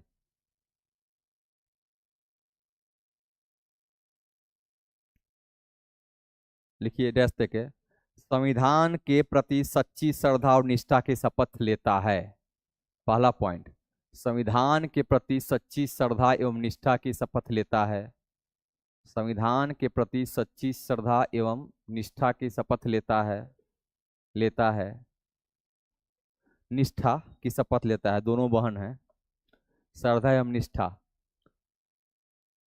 की शपथ लेता है तथा अपने कर्तव्यों को तथा अपने कर्तव्यों को तथा अपने कर्तव्यों को निर्वहित करने की तथा अपने कर्तव्यों को श्रद्धापूर्वक कर देना, श्रद्धापूर्वक निर्वहित करने की तथा अपने कर्तव्यों को श्रद्धापूर्वक निर्वहित करने की निर्वहित करने का वचन देता है, तथा अपने कर्तव्यों को श्रद्धापूर्वक निर्वहित करने का वचन देता है, वचन देता है। दूसरा पॉइंट लिख लो। इनको शपथ राष्ट्रपति के द्वारा या इनको शपथ राष्ट्रपति के द्वारा या इनको शपथ राष्ट्रपति के द्वारा या उनके द्वारा नियुक्त किसी व्यक्ति द्वारा दिलाई जाती है। इनको शपथ राष्ट्रपति के द्वारा या उनके द्वारा नियुक्त किसी व्यक्ति द्वारा दिलाई जाती है। इनको शपथ राष्ट्रपति के द्वारा या उनके द्वारा नियुक्त किसी व्यक्ति के द्वारा दिलाई जाती है। इनको शपथ राष्ट्रपति के द्वारा या इनके द्वारा नियुक्त किसी व्यक्ति के द्वारा दिलाई जाती है। हेडिंग लगाइए, राष्ट्रपति की पदावधि, उपराष्ट्रपति की पदावधि, कितने पद की अवधि क्या रहेगी इनकी? उपराष्ट्रपति की पदावधि, उपराष्ट्रपति की पदावधि डैश देके लिखिए। यह अपने पद पर पद ग्रहण करने से लेकर 5 वर्ष तक बने रहेंगे। यह अपने पद पर पद ग्रहण करने से लेकर 5 वर्ष तक बने रहेंगे। यह अपने पद पर पद ग्रहण करने से लेकर 5 वर्ष तक बने रहेंगे। दूसरा पॉइंट, पदावधि के दौरान, दूसरा पॉइंट,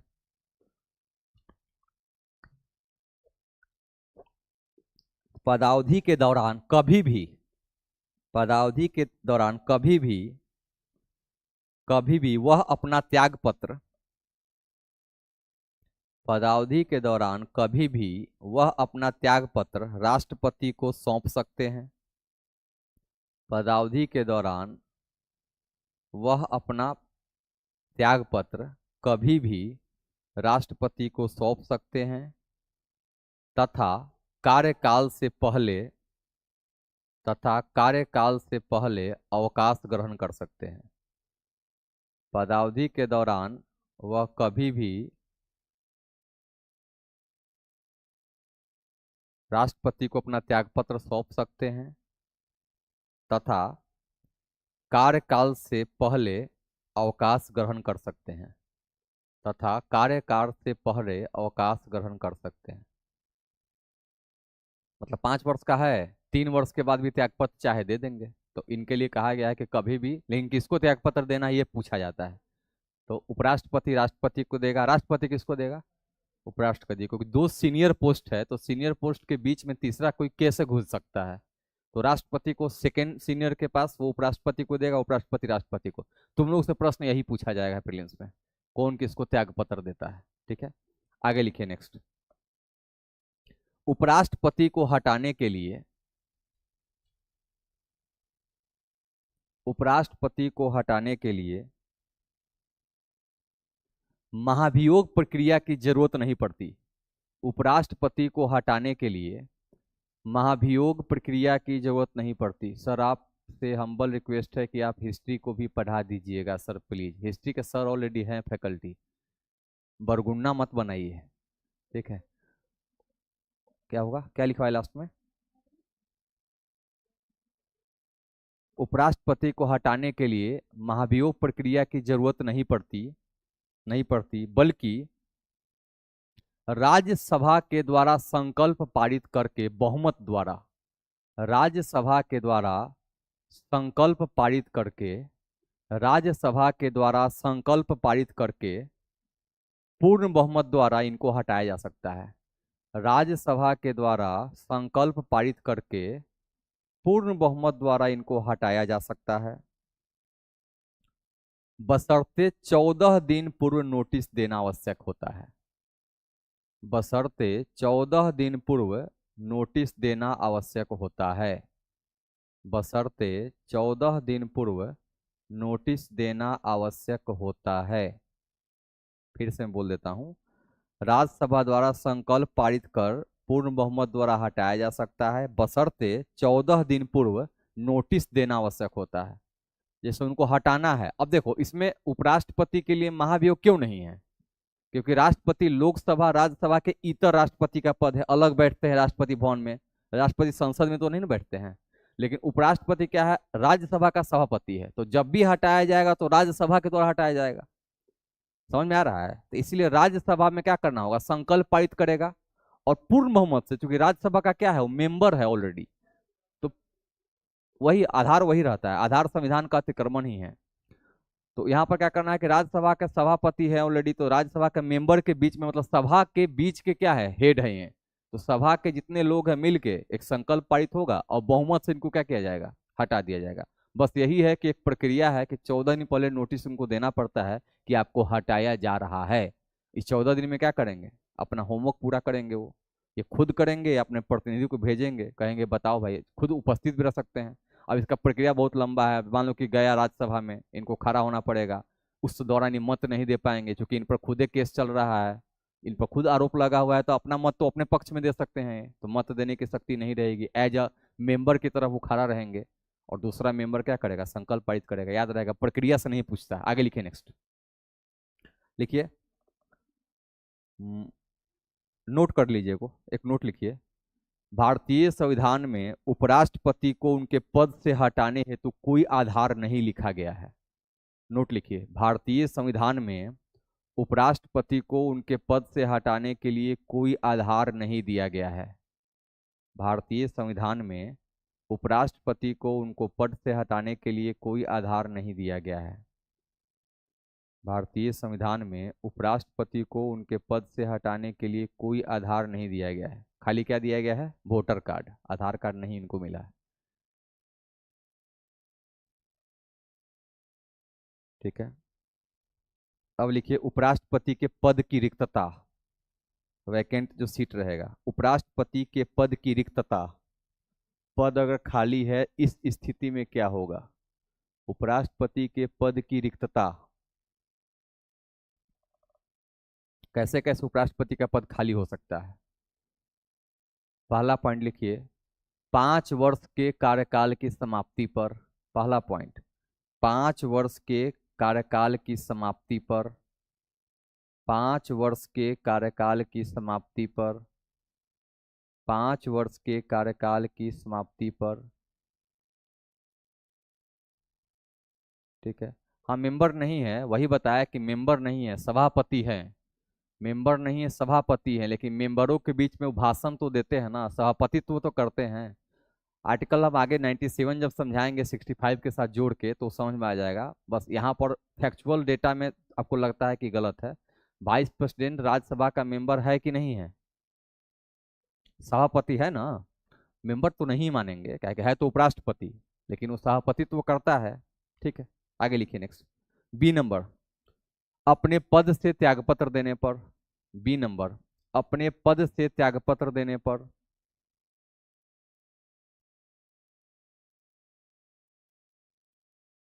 मेंबर नहीं है वही बोला गया है, संदर्भ समझिए विकेश जी, मैंने वही बताया है कि चूंकि राज्यसभा का सभापतित्व करेंगे तो राज्यसभा के मेंबरों के द्वारा उनको संकल्प पारित करके हटाया जाएगा। ठीक है, हाँ, उपराष्ट्रपति के रूप में उनको पद से हटाया जाता है, सभापति के रूप में नहीं हटाया, लेकिन सभापतित्व करते हैं तो राज्यसभा के मेंबर के द्वारा हटाया जाएगा, ये ध्यान रखना है। चलिए आगे हम चर्चा करेंगे, विशेष चर्चा, बहुत अधिक डिफिकल्ट या वो वाला प्रश्न नहीं है। प्रश्न संख्या, आगे लिखिए, अपने पद से बर्खास्त किए जाने पर, तीसरा तीसरा आधार लिखिए, अपने पद से बर्खास्त किए जाने पर, अपने पद से बर्खास्त किए जाने पर, मेंबर नहीं लिखे, राज्यसभा पदेन सभापति है, ये आपने पढ़ा है कि नहीं पढ़ा है? राज्यसभा का पदेन सभापति कौन है? उपराष्ट्रपति है। तो मेंबर रहे न रहे, पदेन सभापति तो है ना, तो सभापति के रूप में उसको हटाया जाता है। अब समझ में आ रहा है विकेश? आगे लिखिए नेक्स्ट। मृत्यु होने पर, अगला पॉइंट, मृत्यु होने पर, मृत्यु होने पर, डेथ, बाय डेथ, मृत्यु होने पर, आगे लिखिए, निर्वाचन अवैध होने पर, अगला पॉइंट, निर्वाचन अवैध होने पर,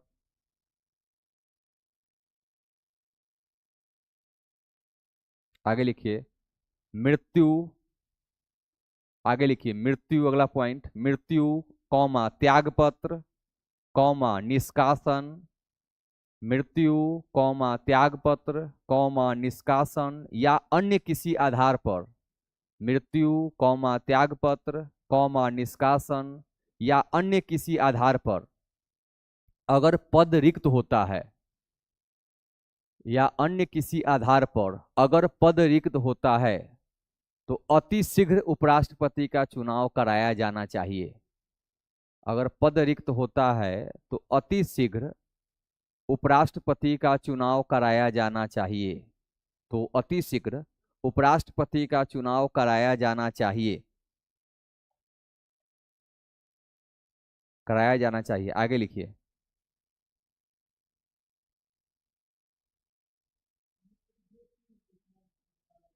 5 वर्ष के भीतर, तो वैसा कुछ तिथि नहीं दिया है। जिस तिथि से उनका पद खत्म होगा उस तिथि के 6 मंथ के भीतर, जैसे राष्ट्रपति का सेम इनका भी है, तो जिक्र नहीं किया गया है, लेकिन परंपरा माना गया है कि राष्ट्रपति का पद सेकेंड पोस्ट है। तो ऐसा संविधान में तो इनके बारे में कुछ दिया ही नहीं। हमने उपराष्ट्रपति क्या किया है, हमने लिया है अमेरिका से, अमेरिका संविधान से उसी टर्म को उठाया है, आर्टिकल हमने नहीं उठाया है, सीधे उठा के व्यवस्था कर दिया।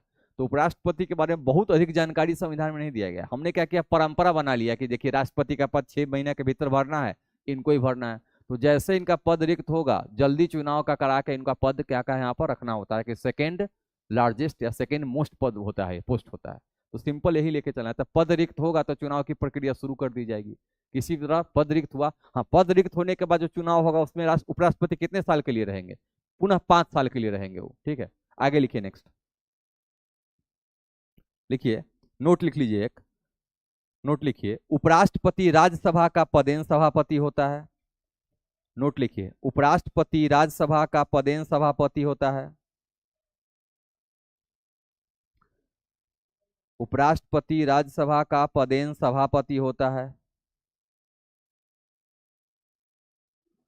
उपराष्ट्रपति राज्यसभा का पदेन सभापति होता है तथा इनकी अनुपस्थिति या न होने पर, तथा इनकी अनुपस्थिति या न होने पर, तथा इनकी अनुपस्थिति या न होने पर भारत के राष्ट्रपति के द्वारा, तथा इनकी उपस्थिति या न होने पर भारत के राष्ट्रपति के द्वारा राज्यसभा के किसी सक्षम सदस्य को, भारत के राष्ट्रपति के द्वारा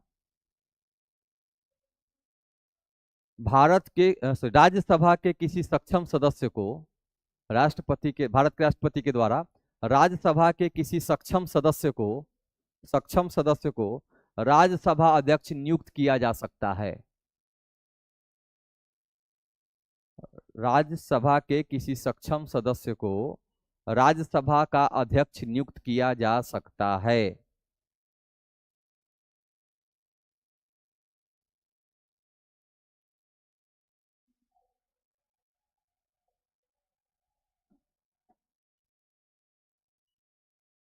हो गया, समझ में आ गया? अब लिखिए उपराष्ट्रपति की शक्तियां तथा कार्य, हेडिंग लगाइए, उपराष्ट्रपति की शक्तियां तथा कार्य, उपराष्ट्रपति की शक्तियां तथा कार्य।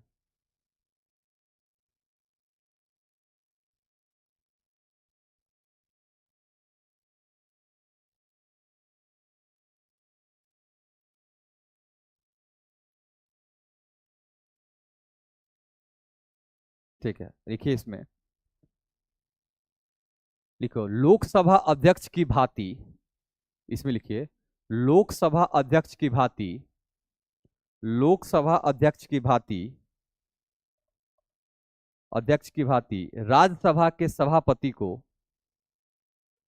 राज्यसभा के सभापति के रूप में, लोकसभा अध्यक्ष की भांति राज्यसभा, राज्यसभा के सभापति के रूप में, राज्यसभा के सभापति के रूप में उनको तमाम शक्तियां एवं, उनको तमाम शक्तियां एवं कार्य प्राप्त होते हैं, उनको तमाम शक्तियां एवं कार्य प्राप्त होते हैं, होते हैं। अर्थात, अर्थात राज्यसभा को चलाने हेतु, अर्थात राज्यसभा को चलाने हेतु, अर्थात राज्यसभा को चलाने हेतु सभी प्रकार की, सभी प्रकार की, सभी प्रकार की शक्तियों का उपयोग करते हैं, सभी प्रकार की शक्तियों का उपयोग करते हैं,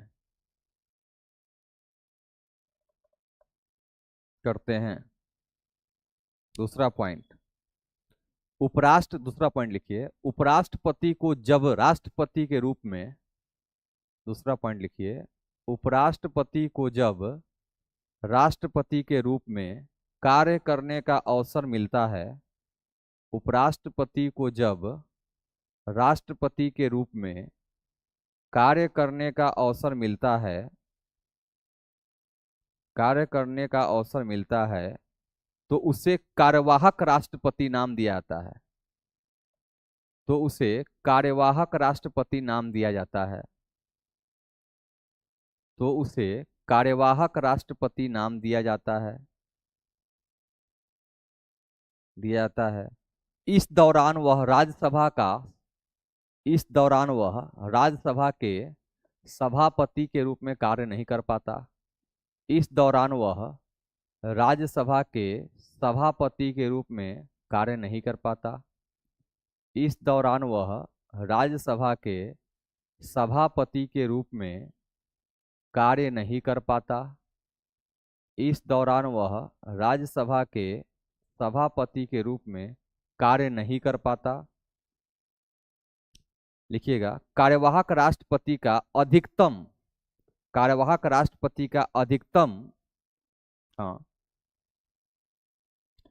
कार्यवाहक राष्ट्रपति का अधिकतम समय 6 माह तक ही होता है, कार्यवाहक राष्ट्रपति का अधिकतम समय 6 माह तक ही होता है, 6 माह तक ही होता है, कार्यवाहक राष्ट्रपति का अधिकतम समय 6 माह तक ही होता है।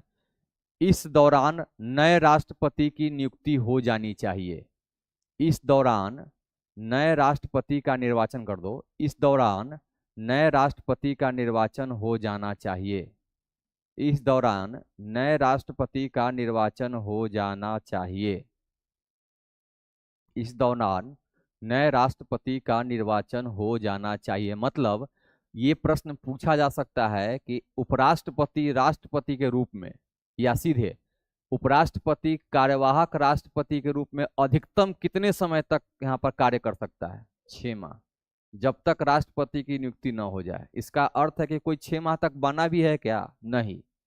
तो प्रोसीजर ये होता है कि जैसे उपराष्ट्रपति राष्ट्रपति का पद खाली हुआ, किसी कारण से उनकी मृत्यु हो गई, तो जैसे हुआ चुनाव का प्रक्रिया शुरू, 2 माह के भीतर नए राष्ट्रपति आ जाएंगे। ये अधिकतम समय इसलिए रखा गया कि 6 मंथ के भीतर में किसी भी, कोई भी आपातकाल भी अगर चल रहा है ना, फिर भी 6 माह के भीतर चुनाव करवा लेगा लोग। तो राजा का पद कितना दिन? अधिकतम 6 माह, उससे खाली नहीं रखा जा सकता है। उस दौरान उस पर कौन रहेंगे? उपराष्ट्रपति। उपराष्ट्रपति न रहेंगे तो कौन रहेगा? सर्वोच्च न्यायालय के न्यायाधीश। वो भी न रहेंगे तो उनके द्वारा नियुक्त जो वरिष्ठतम सदस्य है वो भी न रहेंगे तो लोकसभा का स्पीकर। तो स्पीकर याद रखना है, हालांकि नौबत कभी आएगा नहीं, लेकिन प्रोविजन क्लियर किया गया है। आगे लिखे नेक्स्ट, इसी में लिखते चलिए। लिखिए उपराष्ट्रपति, उपराष्ट्रपति के लिए, उपराष्ट्रपति के लिए संविधान में संविधान में उपराष्ट्रपति के लिए संविधान में किसी भी प्रकार की परिलब्धियों की व्यवस्था नहीं है। किसी भी प्रकार की परिलब्धियों की व्यवस्था नहीं है। वेतन भत्ता, किसी भी प्रकार की परिलब्धियों की व्यवस्था नहीं है। किसी भी प्रकार की परिलब्धियों की व्यवस्था नहीं है। व्यवस्था नहीं है। जो उन्हें वेतन मिलता है, जो उन्हें वेतन मिलता है, इसी में लिखना है, जो उन्हें वेतन मिलता है वह राज्यसभा के पदेन सभापति होने के कारण मिलता है। जो उन्हें वेतन मिलता है वह राज्यसभा के पदेन सभापति के रूप में मिलता है। जो उन्हें वेतन मिलता है वो राज्यसभा के पदेन सभापति के रूप में मिलता है। जो उन्हें वेतन मिलता है वो राज्यसभा के पदेन सभापति के रूप में मिलता है। मतलब संविधान में अगर पूछा जाए कि उपराष्ट्रपति के लिए पद, वेतन, शर्त, ये सब कुछ है परिलब्धियां, तो कहीं संविधान में वर्णित नहीं है। हम उनको किस लिए देते हैं? क्योंकि राज्यसभा के पदेन सभापति हैं, तो सभापति महोदय को कुछ ना कुछ मिलेगा, तो अधिकार और शक्ति राज्यसभा इनको दे देता है। परिलब्धियां, वेतन भत्ते कौन देता है? राज्यसभा के सभापति के रूप में मिलता है। उपराष्ट्रपति पद का कोई वेतन भत्ता नहीं है। तो प्रश्न पूछेगा उपराष्ट्रपति का वेतन निम्नलिखित में से किस संवैधानिक पद के लिए किसी प्रकार के वेतन भत्तों की जानकारी या किसी प्रकार के वेतन भत्तों की व्यवस्था भारतीय संविधान में नहीं की गई है? तो क्या मारोगे? भारत का उपराष्ट्रपति। याद रहेगा। वेतन भत्ता कैसे मिलता है? राज्यसभा का पदेन सभापति के रूप में। आगे लिखिए, नेक्स्ट अगला पॉइंट लिखिएगा इसमें। अब तो ये बता ही है, फिर भी लिख लो। जब उपराष्ट्रपति राष्ट्रपति के रूप में कार्य करता है, जब उपराष्ट्रपति राष्ट्रपति के रूप में कार्य करता है, जब उपराष्ट्रपति राष्ट्रपति के रूप में कार्य करता है, तो उसे राष्ट्रपति को मिलने वाले वेतन भत्तों, तो उसे राष्ट्रपति को मिलने वाले वेतन भत्तों का लाभ मिलता है। तो उसे राष्ट्रपति के को मिलने वाले वेतन भत्तों का लाभ मिलता है। तो उसे राष्ट्रपति को मिलने वाले वेतन भत्तों का लाभ मिलता है। नहीं, राष्ट्रपति भवन में रहेगा। तो कोई दिक्कत नहीं। जहाँ सभापति का जो अपना हॉल मिलता है उनको भी तो मिलता है आवास, उसमें रहेंगे, वहीं से आएंगे राष्ट्रपति के रूप में। क्या हुआ? वो नहीं मिलेगा ना। सभापति का तो मिलता है ना रहने का। उपराष्ट्रपति का आवास नहीं है क्या? तो जो भी है बेच के उसी में रहेंगे, उसी से आएंगे जाएंगे। अब इस दौरान राष्ट्रपति का वेतन भत्ता में कब्जा करवाना चाहते हैं राष्ट्रपति भवन पर कि जब तक रहेंगे तक भवनों का इस्तेमाल करेंगे। ठीक है, कब्जा मत करवाइए। ठीक है, आगे लिखे, नेक्स्ट लिखिएगा। उपराष्ट्रपति के चुनाव से संबंधित परिलब्धियों के बारे में फिर से बोलिए। परिलब्धियां का मतलब होता है वेतन भत्ता, उनको मिलने वाले सरकारी सुविधाएं, टीए, डीए, पीए, सीए, एमए, टेमए सब कर दीजिए उसमें। तो परिलब्धियां का मतलब होता है जो लाभ उनको मिलता है, पद को जो लाभ मिलेगा वो सब उनको मिलेगा। भारतीय संसद के संचित निधि से इनका वेतन भत्ता उत्ता सब दिया जाएगा। नौकर चाकर, टेलीफोन, कोई उनको मिलने जाता है तो उसका भी है। देखो सांसद लोगों को सबसे अधिक कितना लाख रुपए मिलता है पता है सांसद को? किसी सांसद के यहाँ तो मीटिंग करने जाओगे या मिलने जाओगे तो सांसद के यहाँ विजिटर्स जो होते हैं उनके लिए 1.5 लाख रुपया उनको मिलता है, भले कोई आए चाहे नहीं आए। तब सांसद भवन में सांसद का एक वेतन बिल्डिंग मिल गया, समझ में आ रहा है? अब उसमें कोई व्यक्ति जाए ना, कुत्ता भी ना जाए, लेकिन 1.5 लाख महीना उनको मिलना है। तो 1.5 लाख रुपया में क्या करते हैं? हम गए हुए हैं तो क्या करते हैं, भुजिया का दुकान देखे हो ना, तो उसमें चिप्स उप्स नहीं मिलता है, डालबूट, वही डालबूट आप पानी का व्यवस्था रखते हैं। या कभी बहुत होगा तो मुरब्बा पानी पिला देंगे। तो जाओगे तो कोई स्टाफ रहता है, जाओगे 4 घंटा बैठोगे तो 4 घंटा में 4-5 गिलास पानी, नींबू वाला चाय अगर कहीं हो गया तो अब डिपेंड करता है कि कौन मिलने आया है। अब जो अच्छा कोई मिलने आया है तो वहाँ पर चावल दाल, पप्पू यादव तो जब तक था तब तक चावल दाल भुजिया चोखा चलते रहता था कि एम्स के पेशेंट उसके यहाँ रहते थे, तो दिन भर उसका किचन चढ़ा रहता था। अब जब भी जाते थे उसमें तो देखते कोई भी जाता था तो चावल दाल भुजिया चोखा खा के जाइएगा बोलता था निकल निकल के। तो जनरली 50-60 आदमी एम्स में रहता है बिहारी सब, तो जाके खा पी के आता था, उतना तो करता था कम से कम। दूसरा है कि अब उसको वेतन भत्ता अब तो मिल रहा है। अब कोई व्यापारी गया, तो व्यापारी गया मिलने, पप्पू जी थोड़ा ही काम करवा दीजिएगा, तो व्यापारी को घुमाते घुमाते ले जाता था किचन में, अगर था देखिए कितना लोग खा रहा है, तो व्यापारी कहता हाँ आप तो बहुत अच्छा काम करते हैं, तो इसके लिए दीजिए, कुछ डोनेट कीजिएगा तब नहीं सब खाएगा पिएगा। तो व्यापारी से 5-7 लाख रुपया, वैसे अगर 10 को व्यापारी उसके पास आता ही होगा तो कितना हो गया। हाँ तो ये ध्यान रखिएगा, आप लोग भी यही कीजिए अब। ठीक है, पानी पिला दिए। अब सांसद लोग तो ये ध्यान रखना है कि यहाँ पर सारा सुविधा मिलता है इन लोगों को, अब उसमें कितना बचा रहा है। अब एक और देखो, एमपी लैड्स का नाम सुने होंगे, मेंबर ऑफ पार्लियामेंट का लोकल एरिया डेवलपमेंट अथॉरिटी के लिए पैसा मिलता है 5 करोड़ रुपया। तो 5 करोड़ रुपया जब उसको आता है तो उसका जो उसको एक्सेस करने का क्षमता किसके पास है, डीएम के पास।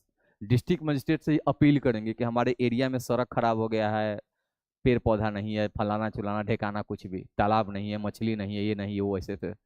अब राष्ट्र यहाँ पर जैसे सांसद महोदय लिख के भेजेंगे, डीएम कहेगा कितना, तो बोलेंगे जितना आपका उतना मेरा। ठीक है, आज जो बचा से जनता का, समझ आ रहा है। तो 5 करोड़ रुपया इसी में जाता है। तो कितना एमपी लेट था, मोदी जी की सरकार में थोड़ा ये लोग नहीं ले पाए, थोड़ा बहुत ज्यादा पारदर्शिता रह गई। तो डीएम भी हाथ जोड़े हुए था, सांसद जी हाथ जोड़े हुए थे, तब कितना आदमी का फंड रह गया। 5 करोड़ मिला था ना, 2 करोड़ खर्चा किए, 3 करोड़, वो 3 करोड़ रहता नहीं है, लैप्स कर जाता है, मतलब वो पैसा फिर चल जाएगा सेंटर के पास। अब देखो बिहार सरकार का बताते हैं, अब देखो ये सब सुनना ही है तो थोड़ा समझ लो। बिहार सरकार के पास जो विकास के लिए पैसा आता है, विकास के लिए पैसा आता है, तो बिहार सरकार उसका जो खर्च करेगा उसका जांच कौन करेगा, कैग। तो कैग बिहार में महालेखाकार भवन देख रहे हो, इनकम टैक्स गोलम्बरवा के पास है, तो वो भी काम करता है, लिखित वो भी रखता है। कैग का टीम आता है, जांच करता है कि भारत सरकार से आपको इतना मिला, इस राशि का क्या क्या खर्च किए। बिहार सरकार कभी भी पूरा राशि का 40% से भी ज्यादा खर्च नहीं कर पाया, मतलब 60% पैसा वापस लौटता है। तब ये सब चिल्लाते रहता है कि सरकार पैसा नहीं दे रही है, भारत सरकार पैसा नहीं दे रही है। अरे भारत सरकार तो इतना पैसा देता है राज्य को, बिना प्लानिंग के खर्च नहीं ना कर सकते हो। कहाँ पागल हो जाता है, कहाँ खर्च करे, कहाँ खर्च करे। नीतीश कुमार का तो तब भी मानेंगे थोड़ा इस सरकार में कि चलो बहुत कुछ खर्च करवा दिए, पुल ब्रिज बना दिए, पहले भी तो आता था। तो पहले जो लोग रोता था कि नहीं मिलता है, बिहार बर्बाद है, बिहार इसलिए बर्बाद है कि पैसा आता था और वापस जाता था, नहीं तो पैसा भी आता है। आगे लिखिए, तो ये कोई सरकार अगर रोना रोता है कि पैसा नहीं है, फंड नहीं है, तो गलत रोता है। इतना फंड आता है कि वापस करना पड़ता है। अभी थोड़े कि फंड आया था तो अपने बेटा को पोता को भर दोगे अकाउंट में, नहीं, उसका जांच होता है रसीद का, 5-5 रुपया का जांच होता है कहाँ खर्च किया। मनरेगा घोटाला नहीं पकड़ाया, कैसे पकड़ाता है, पैसा तो मनरेगा का था। अब एक लेबर को, अब मरा हुआ लेबर को जिंदा कर देता है, सब कब्र में से सब काम कर रहा है, पता चला कि लेबरे नहीं है वो।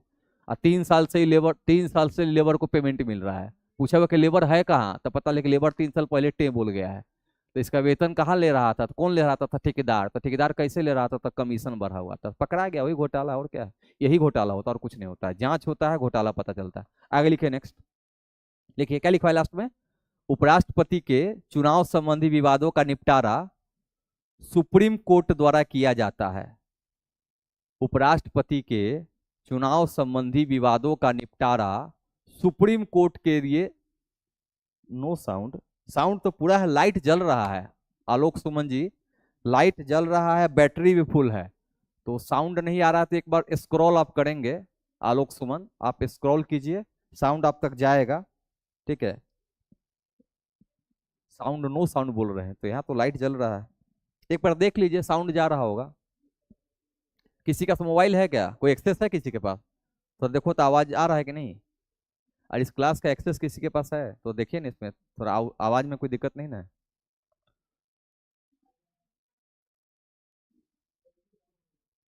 नहीं, बैटरी तो 3 यहाँ पर है, सेल का तो तीनों ये दिखा रहा है। नहीं तो सब सब वहाँ, आप एक बार, अजीत है, विवेक, विकेश है, पूजा है सर, ठीक है, कोई दिक्कत नहीं, आप स्क्रॉल कीजिए आलोक जी, ठीक है, कोई दिक्कत नहीं, बंद कीजिए उसको। ठीक है, आगे लिखिए, अगला लिखिए इसमें। अब ध्यान रखा, क्या लिखा है लास्ट में मैंने, किया जाता है, लिखिए, उपराष्ट्रपति का निर्णय अंतिम होता है, ये मत, सॉरी उपराष्ट्रपति बोलिए, सर्वोच्च न्यायालय का निर्णय अंतिम होता है, इसी में लिखना है, इस चीज को जरूर लिखिए।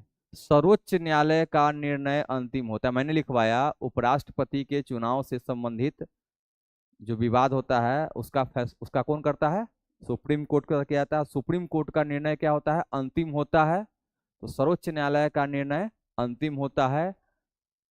तथा सर्वमान्य होता है, सर्वमान्य भी लिखे, सबको मानना पड़ता है, सर्वमान्य होता है, लास्ट अपील, तथा सर्वमान्य होता है, शब्द सीखना चाहिए, तथा सर्वमान्य होता है।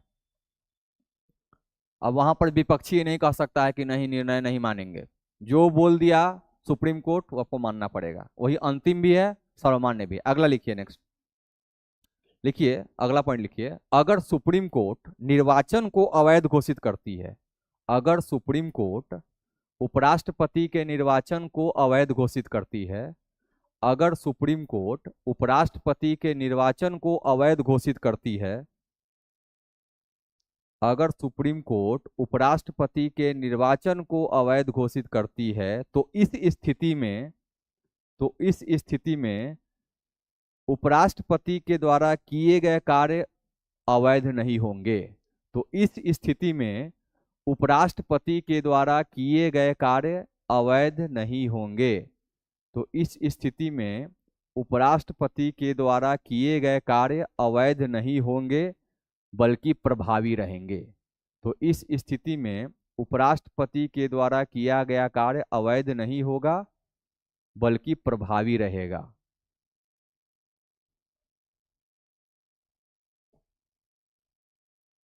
अच्छा, अमेरिका और भारत में उपराष्ट्रपति के पद में कुछ अंतर पता चलता है? जैसे अमेरिका में अगर राष्ट्रपति की मृत्यु हो गई या किसी कारण से राष्ट्रपति हट गया तो वहां जो कार्यवाहक राष्ट्रपति बनेगा ना, कोई बना, तो वहां जो चुनाव होगा तो चुनाव के बाद जो राष्ट्रपति आएंगे वो शेष कार्यकाल के लिए रहेंगे।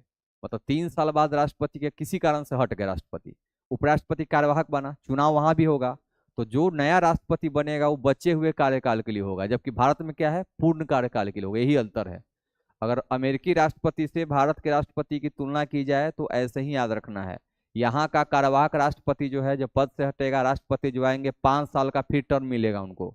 अमेरिका में ऐसी स्थिति नहीं है। अमेरिका में जो राष्ट्रपति नए आएंगे शेष कार्यकाल के लिए वो जारी रखेंगे, याद रहेगा। अमेरिका के राष्ट्रपति का कार्यकाल कितने साल का है? 4 साल का। हमारे यहाँ कितने हैं? ठीक, आगे लिखिए, हो गया, तो समझाने का पार्ट था। अब लिखिए, उपराष्ट्रपति से संबंधित महत्वपूर्ण अनुच्छेद, ज्यादा नहीं है, उपराष्ट्रपति से संबंधित महत्वपूर्ण अनुच्छेद कौन कौन सा आर्टिकल इंपॉर्टेंट है, उपराष्ट्रपति कौन कौन बना है वो आपने लिख लीजिएगा लुसेंट से। अब इतना मत लिखवाइए क्लास में, नहीं तो फिर दिक्कत हो जाएगा। हमने डॉक्टर, अब यहाँ पर डॉक्टर सर्वपल्ली राधाकृष्णन 1952 से 62 रहे हैं, फिर दूसरा जाकिर हुसैन 62 से 67 रहे, उन्हें लिखवाऊंगा मैं, पहले ही बता रहा हूँ। आपको क्या करना है, उतार लेना है के हिसाब से, लेटेस्ट मिलेगा, उतार के कार्यकाल याद रख लेना। हाँ, उसमें भी ध्यान रखना है कि कौन टीचर था, कौन क्या था, किसके द्वारा क्या किया गया, वो विविध में आएगा, वो भी मैं लिखवा दूंगा, उसका चल रहा है। आगे लिखे, नेक्स्ट कार्यकाल में लिखे, अनुच्छेद में लिखिए, पहला सबसे नंबर आर्टिकल 63। आर्टिकल में सबसे पहले लिखना है, पहला पॉइंट आर्टिकल 63 क्या है? भारत का उपराष्ट्रपति होगा, भारत का एक उपराष्ट्रपति होगा, मतलब उपराष्ट्रपति का पद है ये, भारत का एक उपराष्ट्रपति होगा। 63 कहता है भारत का एक उपराष्ट्रपति होगा। हाँ, क्राउन से लिखिए, कहीं से लिखिए, लुसेंट से लिखिए, लिख लीजिए बस। और वहां पर लिखने के बाद, चूंकि लुसेंट और क्राउन में क्या करता है, जो पूछेगा प्रश्न है ना उसको शामिल करता है, तो लिखने के बाद तो वन लाइनर पढ़ लीजिएगा, कौन राष्ट्रपति के समय क्या हुआ था। वो वन लाइनर बहुत बढ़िया से दिया हुआ लुसेंट में, वो बढ़िया किताब में नहीं मिलता है। जनरली इसी प्रकार वनडे कंपटीशन को फोकस करके जो लुसेंट या क्राउन करता है, उसमें क्या होता है, स्टोरी के टाइप में लिखा हुआ है, वो भी लिख लीजिएगा विविध में, वो आपको याद रहेगा। चलिए, प्रश्न 64 लिखिए, आर्टिकल 64, आर्टिकल 64 देखिए, इसमें उपराष्ट्रपति का राज्यसभा का पदेन सभापति होना।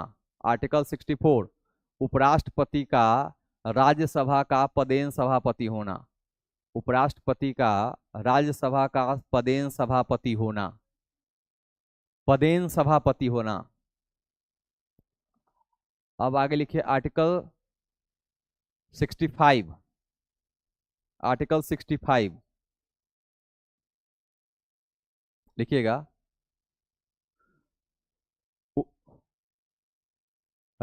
कार्यवाहक राष्ट्रपति के रूप में कार्य करने पर, आर्टिकल 65, कार्यवाहक राष्ट्रपति के रूप में कार्य करने पर, कार्यवाहक राष्ट्रपति के रूप में कार्य करने पर पदेन सभापति का कर्तव्य नहीं करना। कार्यवाहक राष्ट्रपति के रूप में कार्य करने पर पदेन सभापति का कार्य पदेन सभापति का कर्तव्य नहीं निभाना। कार्यवाहक राष्ट्रपति के रूप में कार्य करने पर पदेन सभापति का कर्तव्य नहीं निभाना। अब लिखिए आर्टिकल 69, पदेन सभापति का कर्तव्य नहीं निभाना। ठीक है। आर्टिकल 69, उपराष्ट्रपति का शपथ ग्रहण। उपराष्ट्रपति का शपथ ग्रहण, उपराष्ट्रपति द्वारा शपथ ग्रहण इसमें होता है। उपराष्ट्रपति का शपथ ग्रहण, आर्टिकल 70 लिखिए, आर्टिकल 70 लिखिए। उपराष्ट्रपति द्वारा राष्ट्रपति के कर्तव्यों का निर्वहन। आर्टिकल 70, उपराष्ट्रपति के द्वारा राष्ट्रपति के कर्तव्यों का निर्वहन। उपराष्ट्रपति के द्वारा राष्ट्रपति के कर्तव्यों का निर्वहन। उपराष्ट्रपति के द्वारा राष्ट्रपति के कर्तव्यों का निर्वहन कितना में है? 70 में। और 65 में क्या है? उपसभापति, सभापति के रूप में, पदेन सभापति के रूप में कार्य नहीं करेगा जब कार्यवाहक राष्ट्रपति के रूप में कार्य करेगा। वहां पर बताया गया स्पष्ट। 70 में क्या है? कार्यवाहक राष्ट्रपति का काम करेगा। लिखिए 71, उपराष्ट्रपति के चुनाव से संबंधित मामले। 71, उपराष्ट्रपति के चुनाव से संबंधित मामले। उपराष्ट्रपति के चुनाव से संबंधित मामले। उपराष्ट्रपति के चुनाव से संबंधित मामले। अब हेडिंग लगाइए, भारत का प्रधानमंत्री। हाँ छोड़ देंगे, प्रधानमंत्री का नाम लेते ही सबका छोड़ दीजिए आप। ठीक है, प्रधानमंत्री के साथ इतना बड़ा अन्याय क्यों? हाँ, तीसरा टर्म हो गया इसलिए छोड़ दीजिए। बहुत बढ़िया, लॉजिकल आंसर मिला है। ठीक है, भारत का प्रधानमंत्री। अब ध्यान रखना है, यहाँ पर जनरली क्या होता है कि प्रधानमंत्री और राष्ट्रपति से संबंधित जो कोरिलेट वाला जो आर्टिकल है ना, उससे प्रश्न आपके एग्जामिनेशन में बार बार है। तो प्रधानमंत्री को थोड़ा ठीक से पढ़ना। अभी उनको प्रधानमंत्री को छोड़ दे रहे हैं, कोई बात नहीं, लेकिन प्रधानमंत्री फिर पकड़ेंगे कल, ध्यान रखना है। तो प्रधानमंत्री के बारे में थोड़ा पढ़ के आइए। और एक रिक्वेस्ट रहेगा कि पिछला जो सेशन किन्होंने छोड़ा है, कोई बच्चा जो ऑफलाइन में या ऑनलाइन क्लास देख रहा है, आपका इस क्लास का एक ही बस प्रासंगिकता है कि अगर एक भी बीच में क्लास मिस करोगे तो कुछ समझ में नहीं आएगा, पहले बता देते हैं। तो क्लास मिस मत कीजिएगा, क्योंकि एक चैप्टर दूसरे से कोरिलेट होता है पॉलिटी एंड कॉन्स्टिट्यूशन में। हिस्ट्री होगा तो कहानी एलिमेंट छूट जाएगा, चल जाएगा, कोई बात नहीं है। पॉलिटी में, इकोनॉमिक्स में क्लास अगर गैप होगा तो फिर कुछ समझ नहीं आना है। तो कल की कक्षा में भारत के प्रधानमंत्री की चर्चा करेंगे, यशस्वी प्रधानमंत्री क्या क्या चर्चा किया जाएगा। चलिए ठीक है, कल मिलते हैं फिर, कल के सेशन में।